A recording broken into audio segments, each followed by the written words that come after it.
think guys should need to get healthy and take care of themselves, and use this week as a kind of stepping stone.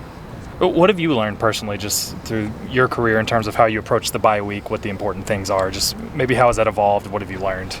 You got to treat it like a professional. It's not really time off. You got to be active in your recovery, in your film, and even at the practice. When we have an opportunity, you just got to take the most out of it and just keep getting better. Over the summer, Brent talked about not handling success after the big win bye week last year. Anything different you guys doing to stay focused, stay locked in, to keep that going and handle that success going into the next week? I think it's just having a conscious notice of kind of how what happened last week. So really just be on top of that, especially for the younger guys, who haven't really handled a bye week, especially after coming off a big win, and just kind of keep on stacking days and just keep on getting better.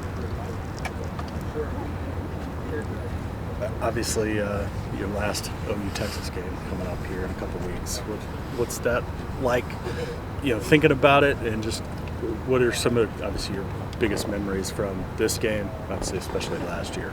Yeah, everything's wet. Last year, unfortunately, gonna be a little emotional out there. It's a really big game, man. Especially as being a Sooner, it's one you kind of look forward to every year. It's probably one of the biggest games. It's just because how deep and meaningful the rivalry is. There's a lot of great memories, all the way back from freshman year, that comeback, to last year.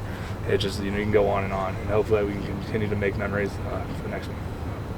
You guys talk a lot about approaching every game the same. Is it about approaching every game like it's Texas week almost, because don't need the extra juice with this one? You got to approach every single game like it's a playoff game. So when that moment comes, when the biggest moment's there, you're going to fall to the level of your preparation. I know it was tough with Kendall obviously going down, but what have you seen from a guy like Sammy stepping up maybe into a bigger role, and how big was last week for him? I've seen stuff since the second he got on campus, just his work ethic that he's brought here. So when a player like that goes down, there's no doubt in my eyes or the entire team that Sammy's not going to fulfill that role to the best of his ability. He's done a tremendous job.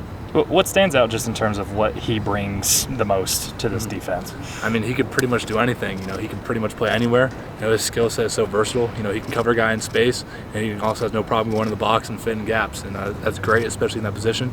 So when they go bigger personnel, we don't need to sub anyone out. Sammy can be right there and play right for us.